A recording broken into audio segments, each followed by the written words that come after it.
some of my learning expectations for broadcast sales is to gain a better understanding of how it works in the industry and what all goes into it and the ins and outs and the little things that you would never hear of unless you learn about it, unless you're a part of this industry. My goals, of course, are to pass this course and make sure that I can retain the information that I receive and also be able to use the information and the skills that I learn in this course and apply it to any situation that deals with sales of any kind, whether it's from broadcast to just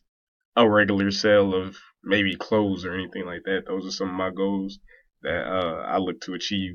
within this course.